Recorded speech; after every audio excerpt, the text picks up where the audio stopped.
Hello friends, welcome back to my channel. In today's session, we will see about interference by division of amplitude. So let's see. तो friends, interference by division of amplitude देखने से पहले हम ये देखते हैं कि light rays जब डेंसर या रेयर मीडियम से रिफ्लेक्ट होती है तो उसमें क्या चेंजेस आती है। तो आइए हम देखें, when light rays reflect from denser medium, then we can see that when light rays, this is the rarer medium and this is the denser medium. Denser medium की रिफ्रैक्टिव इंडेक्स रेयर मीडियम से अधिक होती है। तो ये light rays आ रही है और ये जब डेंसर मीडियम से रिफ्लेक्ट होती है तो इस प्रकार रिफ्लेक्ट होती है, ये हम देख पा रहे हैं। और ये हम देखें कि यहाँ हम देख पा रहे हैं कि लाइट रेज जब ये डेंसर मीडियम से रिफ्लेक्ट हो रही है तो उनमें λ/2 शिफ्ट हो जाती है और उसकी वेव की पोजीशन जो है, अर्थात इसको हम इस प्रकार कह सकते हैं कि जो फेस है उसमें पाई की चेंज आ जाती है और पाई चेंज आ रहा है फेस में, दैट मीन्स जो पाथ डिफरेंस है उसमें λ/2 का डिफरेंस प्रोड्यूस हो जाती है। दैट मीन्स हम ये कह सकते हैं कि लाइट रेज जब रेयर मीडियम से डेंसर मीडियम को स्ट्राइक करती है तो जब रिफ्लेक्ट होती है तो उसमें पाई फेस चेंज प्रोड्यूस हो जाती है और पाथ डिफरेंस करस्पॉन्डिंग λ/2 होती है। अब जब लाइट रेज रेयर मीडियम से रिफ्लेक्ट हो, दैट मीन्स ये डेंसर मीडियम हो और ये रेयर मीडियम, तो उस कंडीशन में हम देख पा रहे हैं कि लाइट रेज जिस प्रकार इंसिडेंट होती है जिस वेव फॉर्म में, सेम उसी प्रकार ये वापस लौट जाती है, रिफ्लेक्ट हो जाती है। दैट मीन्स इसमें किसी प्रकार की कोई इन्वर्जन नहीं होती है। तो यहाँ फ्रेंड्स हम इसको ध्यान रखेंगे और ये आगे हम यूज करेंगे। जब लाइट रेज डेंसर मीडियम से रिफ्लेक्ट हो तो in that case there is a phase change of pi and there is a path difference of λ/2 is produced between incident rays and reflected rays.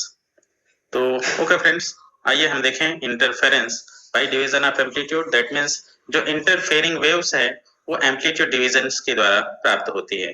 तो यहाँ हम देखेंगे interference इन तीन parallel film. हमारे पास एक तीन पैरेलल फिल्म हम लेंगे और उसमें इंसिडेंट लाइट रेज है, उसकी एम्पलीट्यूड को डिवाइड करके हम इंटरफेयरिंग वेव्स प्राप्त करेंगे। वो इंटरफेयरिंग वेव्स आपस में सुपरइम्पोज करके इंटरफेरेंस पैटर्न प्रोड्यूस करेगा। तो आइए हम देखें, suppose this is a thin film and it's thickness is suppose T, इसकी थिकनेस है ये टी। अब ये एक लाइट सोर्स है, this is a light source. अब ये लाइट सोर्स से लाइट इंसिडेंट होती है और इस स्क्रीन के अपर सरफेस पे पॉइंट ए पर स्ट्राइक करती है, इंसिडेंट होती है। तो यहाँ हम पॉइंट ए पर एक नॉर्मल ड्रॉ कर लेते हैं XY, this is normal XY। तो इस इंसिडेंट लाइट रेस की कुछ पोर्शन यहाँ से रिफ्लेक्ट हो जाएगी और कुछ पोर्शन रिफ्लेक्ट होगी। इस प्रकार कुछ पोर्शन रिफ्लेक्ट होके AR1 डायरेक्शन में चली जाती है और कुछ पोर्शन रिफ्लेक्ट होके AB डायरेक्शन में चली जाती है। अब इस फिल्म की इस लोअर सरफेस पर भी जो AB लाइट रेज जो इंसिडेंट हो रही है लोअर सरफेस पे, इसकी कुछ पोर्शन रिफ्लेक्ट होगी और कुछ पोर्शन रिफ्लेक्ट होगी। दैट मींस इस फिल्म से ट्रांसमिट हो जाएगी। तो ये इस प्रकार इसकी कुछ पोर्शन ट्रांसमिट हो जाती है फिल्म से और ये BT1 डायरेक्शन में चली जाती है और इसकी कुछ पोर्शन ये BC डायरेक्शन में रिफ्लेक्ट हो जाती है लोअर पोर्शन से। अब सिमिलर प्रोसेस पॉइंट C पर भी होगा, कुछ पोर्शन रिफ्लेक्ट होगा और कुछ रिफ्लेक्ट होके आगे बढ़ जाती है। तो इस प्रकार ये रिफ्लेक्ट होके CD डायरेक्शन में चली जाती है और इसके कुछ पोर्शन रिफ्लेक्ट होके आपका CR2 डायरेक्शन में चली जाती है। सिमिलर प्रोसेस पॉइंट D पर भी पार्शियली रिफ्लेक्शन या रिफ्रैक्शन होता है। तो ये पार्शियली रिफ्लेक्ट हुआ और डी डायरेक्शन में चला गया और ये पॉइंट डी पर भी होती है और यहाँ पर हम देखते हैं पॉइंट डी पर जो रिमेनिंग पोर्शन है वो रिफ्लेक्ट होके DT2 डायरेक्शन में चला गया। अब हम देखते हैं कि ये इंसिडेंट रे है और ये सभी क्या है, रिफ्लेक्टेड रेज है and these are the transmitted rays. अब इंसिडेंट रेज 100%, रिफ्लेक्टेड रेज कुछ पोर्शन दैट मींस लगभग 4% पार्ट जो है रिफ्लेक्ट होती है और रिमेनिंग पोर्शन इधर से रिफ्लेक्ट हो जाती है। तो यहाँ पर रिफ्लेक्टेड लाइट का ये 92% ट्रांसमिट होती है, यहाँ पर 3.65% जो है CR2 होती है और इसी प्रकार ये देखें तो इसका 0.05% के आसपास होती है। तो हम देख पा रहे हैं कि ये दोनों रेज AR1 और CR2 ये दोनों रेज लगभग सेम एम्पलीट्यूड की हैं।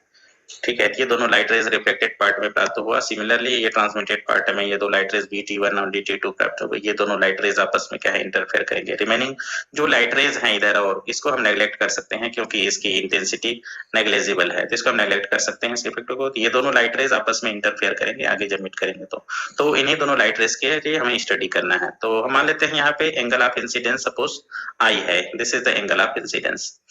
तब एंगल ऑफ इंसिडेंस I है तो एंगल ऑफ रिफ्लेक्शन भी I होगा, यहाँ पर ये I हो गया, और एंगल ऑफ रिफ्लेक्शन मान लेते हैं स्मॉल r है। तब हम देखते हैं कि इन दोनों रेस के लिए इंटरफेरेंस स्टडी करेंगे तो हमें इन दोनों रेस के बीच की पाथ डिफरेंस निकालना होगा। पाथ डिफरेंस के आधार पर हम मैक्सिमा और मिनिमा की कंडीशन प्राप्त करेंगे। तो इस पाथ डिफरेंस निकालने के लिए हम मान लेते हैं पॉइंट C से इस AR1 में एक नॉर्मल ड्रा कर लेते हैं, दैट इज CN। तो इस CN हमने ड्रा किया। इसके बाद हम इसकी ये एज्यूम करते हैं कि N के बाद, N और पॉइंट C के बाद ये दोनों light rays equal distance travel करेंगे और इक्वल डिस्टेंस ट्रेवल करके किसी पॉइंट पर मिलेंगे। तो जो दोनों लाइट रेज में पाथ डिफरेंस है वो इसके अंदर ही है। दैट मींस पॉइंट A के बाद दोनों लाइट रेज कितना डिस्टेंस ट्रेवल किया है उसी में हम पाथ डिफरेंस निकालेंगे। और इस लाइन के बाद जो परपेंडिकुलर लाइन ड्रा की है उसके बाद आगे ये सेम डिस्टेंस ट्रेवल करेगा और सेम डिस्टेंस ट्रेवल करके आपस में मीट करेंगे। तो आइए हम देखते हैं, और यहाँ हम B से एक पॉइंट B से एक नॉर्मल ड्रा कर लेते हैं इस अपर सरफेस में BM। तो ये फिगर कंप्लीट हो गया फ्रेंड्स। आइए हम देखते हैं कि नेक्स्ट, और ये एंगल, सॉरी ये एंगल ऑफ रिफ्लेक्शन R है तो ये एंगल भी R होगा ज्योमेट्री से। सिमिलरली यदि ये एंगल I है तो हमारा ये एंगल भी I होगा। The angle this value of this angle will also be I। तो फ्रेंड्स आइए हम देखते हैं interference due to reflected light. ये रिफ्लेक्टेड लाइट इन दोनों के कारण हम इंटरफेरेंस देखते हैं। उसके बाद हम इन दोनों लाइट जो ट्रांसमिटेड पार्ट में प्राप्त हुआ है उनके कारण हम इंटरफेरेंस को, इन दोनों जब लाइट रेज इंटरफेयर करेंगे तो उसका भी स्टडी करेंगे। तो आइए हम पहले देखें interference due to reflected light. तो इसके लिए हमने पहले ही बताया कि हमें पाथ डिफरेंस निकालना है दोनों लाइट रेज के बीच, AR1 और CR2 के बीच। तो दोनों के बीच की पाथ डिफरेंस जो है इतने पोर्शन पे, पॉइंट A से यहाँ C तक और पॉइंट A से N तक की लाइन में ही पाथ डिफरेंस निकलेगा, कि डिस्टेंस में ही पाथ डिफरेंस निकलेगा। बाकी इस पॉइंट के बाद तो आगे वो सेम डिस्टेंस ही ट्रेवल करती है। तो इन दोनों लाइट रेज के बीच की पाथ डिफरेंस को हम क्या लिख सकते हैं, delta is equal to path ABC in film. अब हम देख पा रहे हैं जो CR2 लाइन है वो पॉइंट A के बाद ABC डिस्टेंस फिल्म के अंदर ट्रेवल करती है, जबकि जो AR1 लाइट रेज है वो पूरे एयर में ट्रेवल किया है। तो ये AN डिस्टेंस है, और जो वो CR2 लाइट रेज है वो ABC एडिशनल डिस्टेंस ट्रेवल कर रहा है पॉइंट A के बाद। तो इसी में हम पाथ डिफरेंस निकालेंगे। तो path difference will be equal to path ABC in film minus path AN in air. अब ये ABC मतलब AB प्लस BC लिख सकते हैं, और AB प्लस BC को इस फिल्म की जो रिफ्लेक्टिव इंडेक्स है म्यू उससे मल्टीप्लाई कर दें तो इसको हम एयर में करस्पॉन्डिंग डिस्टेंस के इक्वल मान लेते हैं, और ये AN एयर में है तो ये हम इस एयर में ये डिस्टेंस के इक्विवेलेंट हो गया म्यू से मल्टीप्लाई करने। तो आइए हम मान लेते हैं सपोज दिस इज इक्वेशन 1। अब यहाँ हम इस फिगर से AB, BC और AN की वैल्यू निकालते हैं, और AN की वैल्यू निकालकर हम इस इक्वेशन में पुट कर देंगे। Then we can find the path difference between the two reflected rays. तो AB प्लस BC ये दोनों की वैल्यू निकालने के लिए हम आइए हम देखते हैं। उसके बाद फिर AN की वैल्यू निकालने के लिए हम इस ट्रायंगल का यूज करेंगे, और AB और BC की वैल्यू निकालने के लिए हम ये वाला ट्रायंगल का यूज करेंगे। क्योंकि AB की जो वैल्यू होगी वही BC की होगी, तो हम AB की वैल्यू निकाल लेंगे। तो इस ट्रायंगल का यूज करके हम AB का वैल्यू निकाल लेते हैं। तो आइए हम देखते हैं फ्रॉम फिगर जो ट्रायंगल हमने बताया तो उसके अनुसार cos of R is equal to BM by AB, या फिर इसी को हम लिख सकते हैं BM बाई BC, क्योंकि AB और BC की वैल्यू सेम है। तो यहाँ पर से AB और BC की वैल्यू हम निकाल सकते हैं। तो AB और ये BM क्या है, this is the thickness of film, और वो क्या है T है। तो BM is equal to T हो गया। अब BM is equal to T हो गया, देयरफॉर AB और BC की वैल्यू क्या हो जाएगी, AB is equal to BC is equal to T by cos R from this equation. तो this is the value of AB and BC which is T by cos R। अब हम देखते हैं जो ऊपर ट्रायंगल था उसके अनुसार हम N, उस ट्रायंगल से हम AN की वैल्यू प्राप्त कर सकते हैं। According to this AN is equal to AC sin I। अब AC को हम क्या लिख सकते हैं, AC is equal to AM plus MC। तो ये AC को हमने दो पार्ट में लिख लिया, AM प्लस MC, और ये sin I हो गया। अब AM और MC की वैल्यू हम जो नीचे वाला ट्रायंगल, इस ट्रायंगल का यूज कर जो कासार की वैल्यू निकाले, उसी ट्रायंगल का यूज करते हुए हम AM MC की वैल्यू निकाल लेंगे। अब AM इज इक्वल टू क्या होगा, BM 10R और MC is equal to also BM 10R। अब BM क्या है, BM इज T, तो ये T की वैल्यू पुट कर लेंगे और इसको सॉल्व करेंगे, क्या हो जाएगा, ये ब्रैकेट वाला 2T 10R हो जाएगा और दिस इज sin I। अब हमको एक रिलेशन मार्क्स के अनुसार म्यू इज इक्वल टू क्या होता है, sine I upon sine R, तो ये mu is equal to sine I upon sine R, तो यहाँ से साइन आई की वैल्यू निकालेंगे तो म्यू साइन आर, तो ये साइन आई की जगह पे हम म्यू साइन आर पुट कर दिए। तो अब इसको हम सॉल्व करते हैं, तो ये sine R into sine R, this is sine square R into mu T upon cos R हो गया। तो ये an की वैल्यू निकाल ली है और ab और bc की वैल्यू हमने निकाल ली। अब an और ab और bc की वैल्यू इक्वेशन नंबर 1 में हम पुट कर देते हैं, तो इक्वेशन नंबर 1 में पुट करते हैं तो हमें पाथ डिफरेंस मिलता है, delta is equal to mu into 2t by cos r minus 2 mu T sine square r upon cos r। अब इन दोनों टर्म में, ये फर्स्ट टर्म ये सेकंड टर्म, इसमें हम देख रहे हैं 2 mu T cos r common है, तो 2 mu T cos r common निकालेंगे तो ये क्या बचेगा, 1 minus sine square r, 1 minus sine square क्या हो गया, cos स्क्वायर r होती है, तो ये हो गया। अब ये यहाँ से एक cos r न्यूमरेटर से, एक cos r डिनोमिनेटर से कैंसिल आउट होगा, तो पाथ डिफरेंस क्या मिलता है, 2 म्यू टी cos r, तो दोनों लाइट रेस के बीच की पाथ डिफरेंस आया 2 म्यू टी cos r। लेकिन फ्रेंड्स हमने ये टॉपिक स्टार्ट करने से पहले ये देखा कि यदि कोई लाइट रेस जो है डेंसर मीडियम से रिफ्लेक्ट हो तो उसमें लैम्डा बाई 2 की एडिशनल पाथ डिफरेंस प्रोड्यूस हो जाती है। तो यहाँ पे हम देख सकते हैं, since the ray AR1 reflect at the surface of denser medium, therefore it undergoes a phase change of pi और a path difference of lambda by 2, तो एक additional path difference lambda by 2 produce हो जाएगी और calculate करने पर दोनों light rays के बीच की पाथ डिफरेंस हमें प्राप्त हुई है 2 म्यू टी cos r। तो जो इफेक्टिव पाथ डिफरेंस होगा दोनों लाइट रेस AR1 और CR2 के बीच, उसको हम लिख सकते हैं 2 mu T cos r plus lambda by 2, तो this is the effective path difference between the two rays. अब फ्रेंड्स, अब ये पाथ डिफरेंस हमें मालूम हो गया, अब वो इंटरफेयर करेंगे तो इनकी इंटेंसिटी मैक्सिमम होगी या मिनिमम, वो उसकी कंडीशन हम पिछले वीडियो में देख चुके हैं, यदि आप नहीं देखे हैं तो वीडियो देख लें। तो suppose this is equation number 2। अब हम देखते हैं कि conditions for maxima and minima देख लें, तो मैक्सिमा की कंडीशन क्या होती है और मिनिमा की कंडीशन पाथ डिफरेंस के आधार पर हम ऑलरेडी देख चुके हैं। तो मैक्सिमा के लिए पाथ डिफरेंस क्या होती है, जब दो लाइट रेस इंटरफेयर करते हैं और मैक्सिमम इंटेंसिटी प्राप्त होती है तो पाथ डिफरेंस उसमें n लैम्डा के इक्वल होती है। तो यहाँ पर the two rays will produce constructive interference if the path difference between them is an integral multiple of lambda, अर्थात जो इक्वेशन नंबर 2 हमने देखा उसमें जो पाथ डिफरेंस आया वो n लैम्डा के इक्वल होगी। अब इसको हम सॉल्व करेंगे, अब यहाँ पे n इज इक्वल टू 0 1 2 3, तो सॉल्व करने पर हमें आएगा हमें प्राप्त होगा 2 mu T cos r is equal to 2n minus 1 lambda by 2। तो this is the condition for maxima in reflected light, 2 mu T cos r is equal to 2n minus 1 lambda by 2। Now let us see the condition for minima.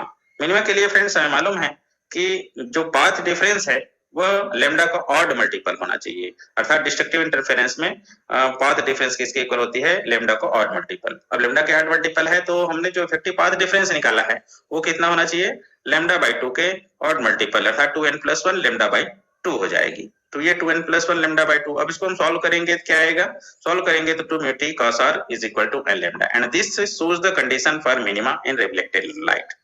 तो friends ये आपका maxima और minima की condition है reflected light में। यदि ये condition satisfy हो तो रिफ्लेक्टेड पार्ट में हमें डार्क फ्रिंज दिखाई देगा, और ब्राइट फ्रिंज या अर्थात मैक्सिमा की कंडीशन सेटिस्फाइड हो तो रिफ्लेक्टेड पार्ट में हमें फिल्म जो है ब्राइट दिखाई देगा। आइए अब हम देखते हैं कि जो ट्रांसमिटेड लाइट प्राप्त हो रहा है उसमें इंटरफेयर होती है तो मैक्सिमा और मिनिमा की कंडीशन क्या प्राप्त होती है।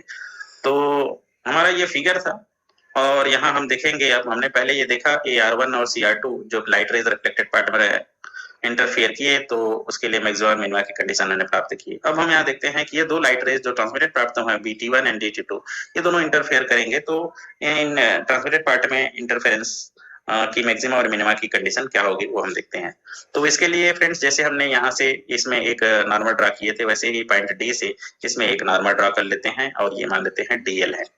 तो अब इस लाइट रेज D-T2 और B-T1 इसको देखते हैं, तो इस लाइन के बाद जो नॉर्मल ड्रा किया उसके बाद आगे ये इक्वल डिस्टेंस ट्रेवल करेंगे, तो इन दोनों लाइट रेज के बीच जो पाथ डिफरेंस होगा वो पॉइंट बी से आगे जो लाइट रेज ट्रेवल करती है उन दोनों उसके बीच में पाथ डिफरेंस के इक्वल होगा। दैट मीन्स ये लाइट रेज BC और CD पार्ट इस फिल्म में ट्रेवल करती है, जबकि ये light rays BL part air में ट्रेवल करती है। तो इन दोनों के बीच की पाथ डिफरेंस हम निकाल लेते हैं।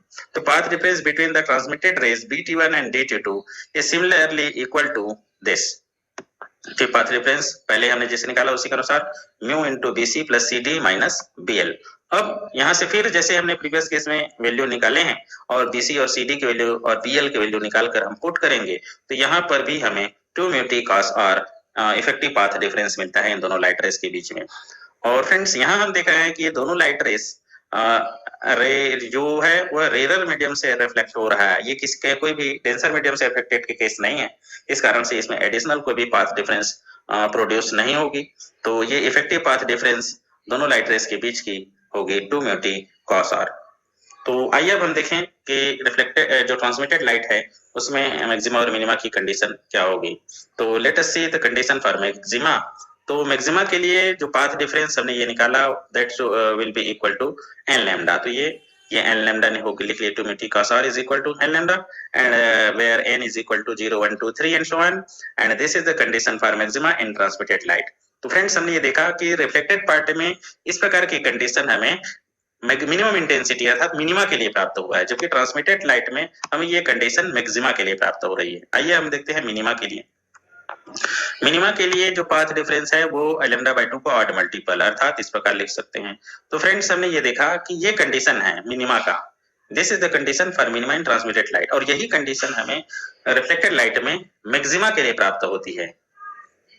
तो इस प्रकार हम ये कह सकते हैं therefore the conditions for maxima and minima in the reflected light are just the reverse of those in the transmitted light, and hence the film which appears bright in reflected light will appear dark in transmitted light and vice versa.